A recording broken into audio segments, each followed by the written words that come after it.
This is your Life with Lockie. All right, here we are in Rundle Mall today. I've had a chance to get out to Two Bit Villains and have a bit of lunch here today as well and enjoy this place over the many years too. But I've had a chance to chat with Liam, who's the fellow who started this project many years ago. And I'd love to get to know him and hear his story about it also. How you going, Liam? I'm good, thank you. How are you, Lockie? Good, thank you. A little bit wet, but that's right. We can stick it through, I reckon. Yeah, that's right. If we have to, we'll duck inside if we need to. But yeah, so I heard you started this journey 14 years ago, was? Yeah, 2011. And Two Bit Villains, it was, eh? Yeah, ripe old age of 21. Started a business, which is probably pretty crazy for people of my age to do something kind of like that. So, definitely. What made you want to? Well, funnily enough, we actually didn't start selling food at all. So I'm a chef by trade, so I did my apprenticeship and everything. And then the partner I was with at the time, we had always discussed about opening up a little cafe. Whether or not it was going to be vegetarian was never really decided at the time. So we found a space for rent that was pretty cost effective upstairs in the Adelaide Arcade. So you want to start with? And we started selling clothes actually. It was like dresses and jeans and accessories for your hair and stuff. And then so about 8 months after that, we moved into a space across the balcony in the Adelaide Arcade still, just double the size, and we started to do our food. And then the menu evolved, and then as it evolved, we just never put meat on the menu. Yep.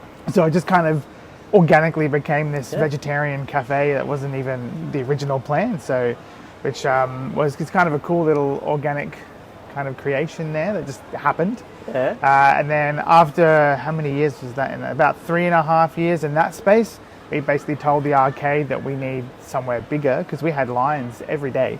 Yeah, we had lines out the front because we only could seat like 15 people maybe, and so we had lines every day out the door waiting for people to come in and eat food. So we said to the arcade, we need somewhere bigger or we're going to have to move.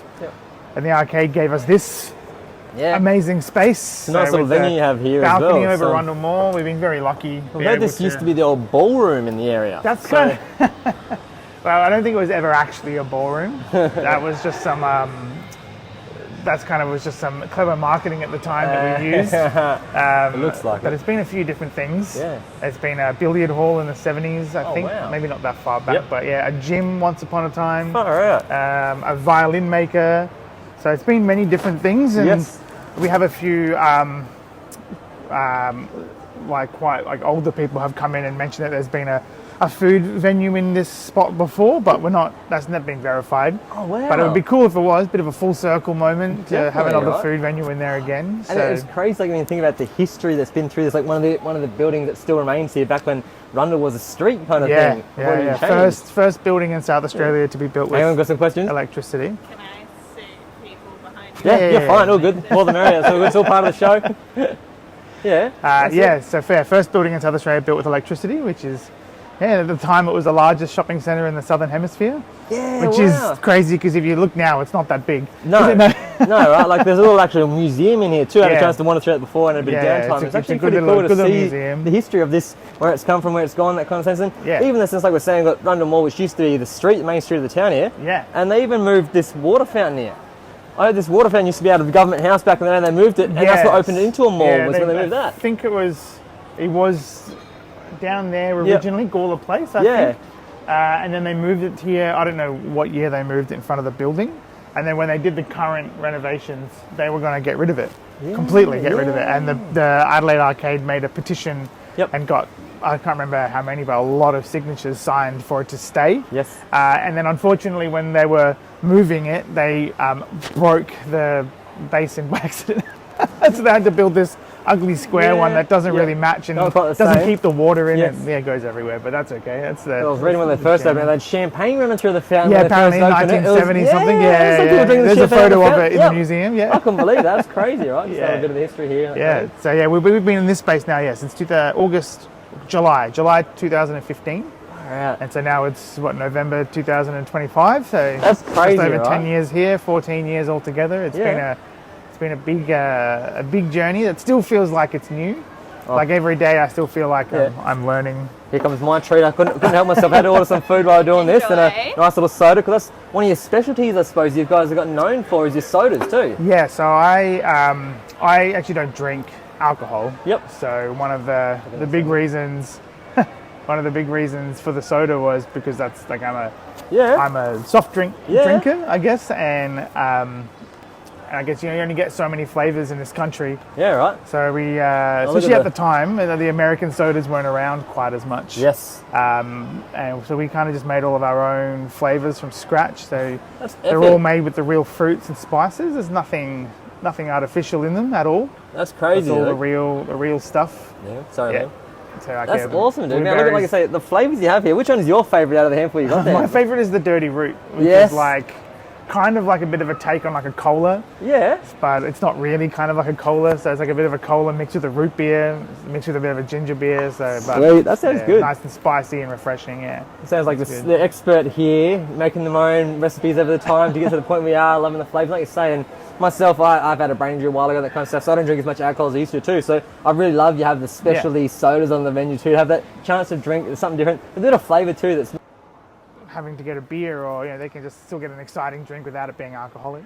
So, and something different as opposed to just going to every other restaurant and getting a Coke, or a Pepsi. Like you can come here and get a cream soda that's made in-house. So yeah. Custom flavours, and like you say, are tasty as too. Yeah, well, thank you. And like you say, you've custom made some of these yourself by taste and testing yourself, that kind of sense. Yeah, big time. And I've been enjoying this. Got the tummy tonic on today. Yes, helped me get through the day, kind of thing. So that's a good one. There's a good one. Yeah. Lots of again citrus and star anise flavors, and all the good bits in there for you. All the good bits. Yeah, that's right. Now talking about the food and that kind of stuff. So you spoke to sodas. What's your favourite food that you've done over the years? I think the chili cheese fries will forever be my favourite dish. I don't know, you can't really go wrong with loaded fries, can you? So, but the nachos that we do at the moment are also prime as well. Really good. Yeah, very good nachos. So that's the go. Yeah, but our like vegan fried chicken burgers just go off. So we probably sell the buffalo or the jailbird. We sell those like hotcakes. Like they sell better than anything else that we do. Like it's crazy. That's pretty much what people come in for. So. Burgers and soda, eh? Yeah, burgers and soda, yeah.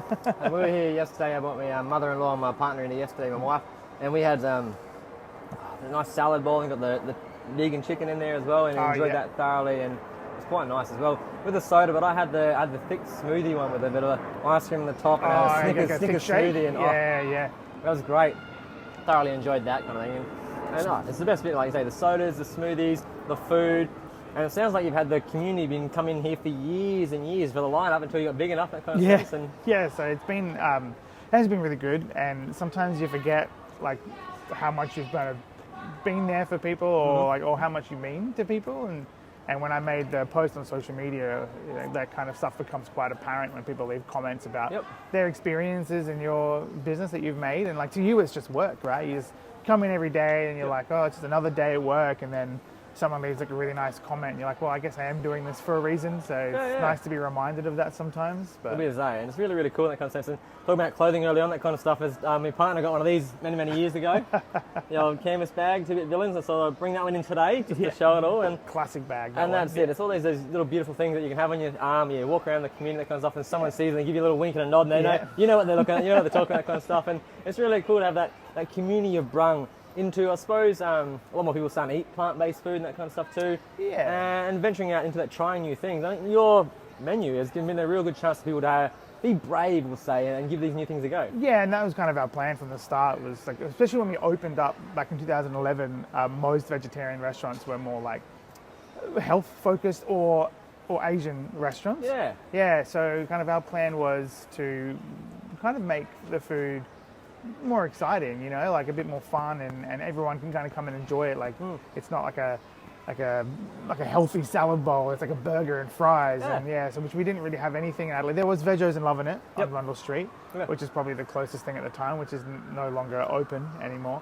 But so and ever since then, the vegetarian scene has just boomed in Adelaide, and it dropped off a little bit post-COVID. I think that's life, but some core businesses are still here, like us. I was going to say, that would have been the tricky times. I don't want to go on 3 times, that kind of stuff. So COVID come about, you guys have to shut down too much, that kind of stuff? No, we closed the days that we were legally obliged to close, so during those couple of closures, but otherwise we stayed open the whole time. And we were really lucky, I think, to be a restaurant that was already quite established on Uber. Yeah. So that really helped us survive. Yep. We created our own delivery service where I would deliver the food to people's houses. So we did other things like take-home meals and frozen things so that people had something to do. And we worked with Rundle Mall to create recipes for them to post on their website as well, which kind of kept the conversation alive. Yeah. So we did a lot to adapt to the climate at the time, which is a very obviously confusing time. And then when dine-in came in, like it just boomed again, and business is really good. Probably up until maybe like 2022 is when it started to kind of drop off a bit, and everyone started to feel a bit the pinch from the money. Everything tightened up a little bit, that kind of stuff, and it made it a bit tricky. But sounds like you've created a very good community. It's not just a business kind of thing, because like you say, the vegan community, you're looking for places to go to eat, that kind of stuff, and someone's hanging around as well, which you've done with good food, hanging in the community. Somebody can come back time and time again. Which is good. It's hard because sometimes you like a bit of consistency, and the hardest part I found in plant-based kind of thing, watching places come up and then go down, not last as long kind of thing, but you've been that consistent base here through the centre of the city as well, which has been great to bring my friends, and I've got other people in town to go, hey, let's go try something new. Yeah, definitely. Eat a bit of food. This is pretty good. And I was like, oh, it's all plant-based. Like, oh, mind blown kind of thing. And so it's really, really cool to have that chance to do it. And even seeing the fellow walking in the background, they got a nice shirt there too, got the Two-Bit Villain shirt walking past the background there, give us all a thumbs up, so it's good.